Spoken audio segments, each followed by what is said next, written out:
I felt like I'd had my knees beat to death with a lead pipe. I mean, and all I wanted to know is, what's your budget?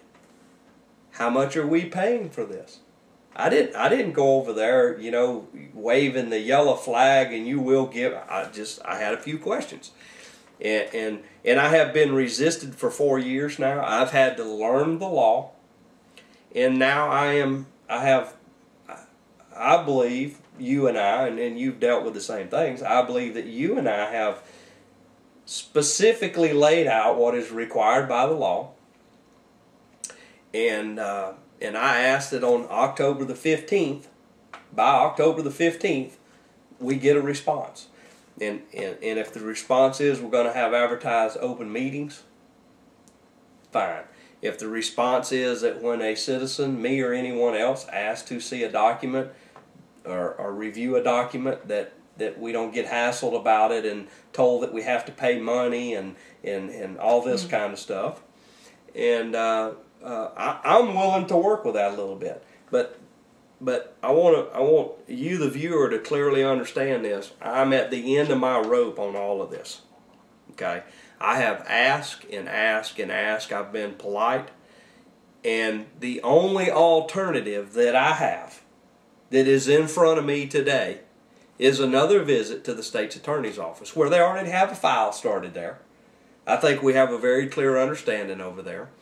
And just the issue alone, the way the law is written, on not having public meetings, if a complaint is filed and they are found that they have not been having public meetings, everything this organization has done since its inception has to be thrown away. It has to be redone. Have to do it over. Have to do it over. I don't want it to get to that point.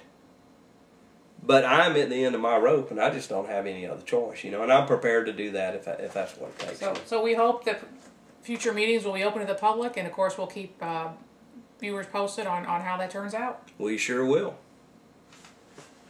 Well, Deborah, we have another issue. It certainly made the newspaper. The Strand decision, approximately a year ago. The Supreme Court reversed itself. Right. The Supreme Court reversed itself, and just so you'll understand, they reversed themselves, and now your tax dollars can be spent without a vote of you, the taxpayer. Although Florida's Constitution says the public has to be able to vote for a bond to be floated, which of course puts the public in debt to pay for capital expenditures like a new road, for instance, or a courthouse or something like that. Right. And what the Supreme Court had originally said was there's certain little strategies that governments can use to get around that. And they said, no, if there's a bond, if property taxes are being used... The citizens have to vote for it. All the citizens that are being affected by it. Correct. Have an opportunity to vote. And they've changed their minds. And I'm going to tell you, I certainly agree with that, because,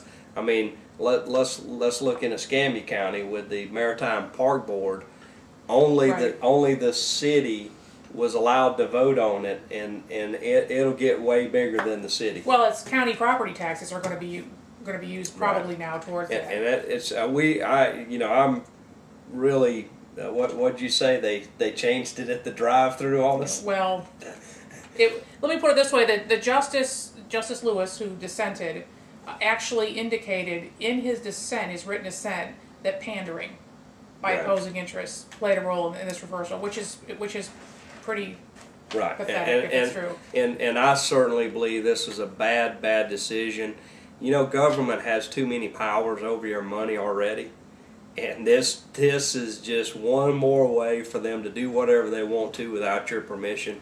And speaking of that, let's bring it home to the rumor going around here in Santa Rosa County now. Right, it is a rumor at this point, but there may be a push to put the new courthouse on a very expensive piece of property.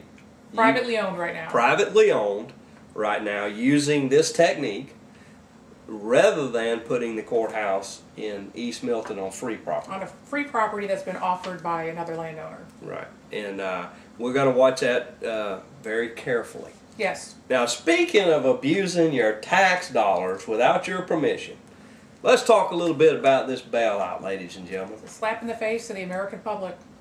Let me tell you how proud I am of the millions of you who picked up the phone and called your congressman and said you're not going to use my tax dollars to bail out Wall Street.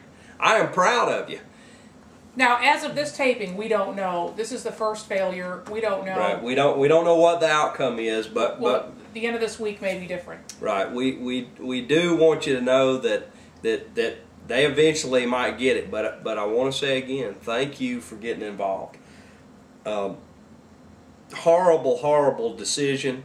You know it. I know it. The Senate is apparently trying to sweeten the pot to get as many votes as they can. It's wrong if they use 1 penny of taxpayer money to bail out Wall Street. It's wrong.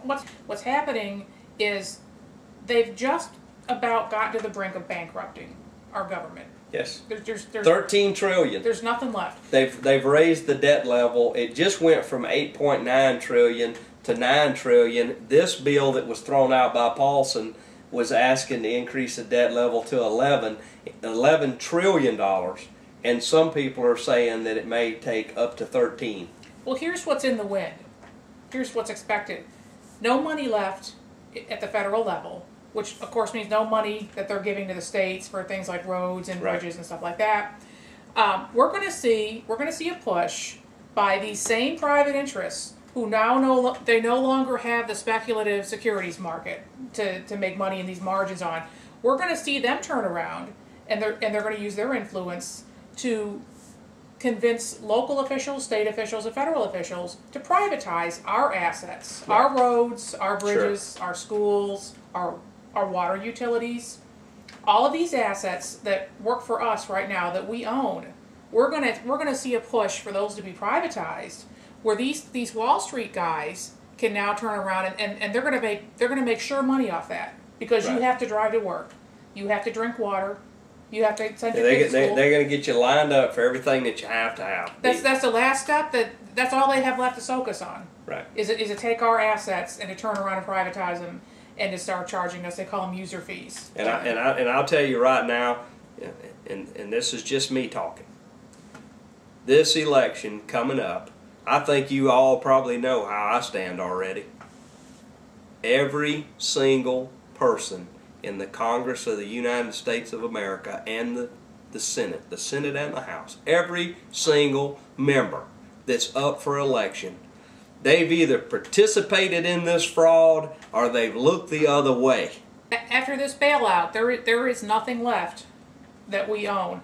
And I'll tell you what's interesting is the Pensacola News Journal not only appeared to be supporting the bailout, but they actually mentioned the privatization of your assets, of your roads, your schools, your water companies. They think it's a good idea.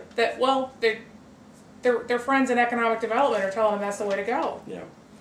Well, ladies and gentlemen, to tell you the truth, we needed an hour this week. A lot going on. We hope you've enjoyed the show.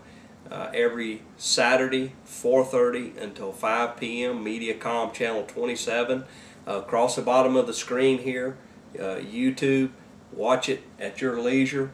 And by all means, send us an email. Let us know what you'd like to do a story about.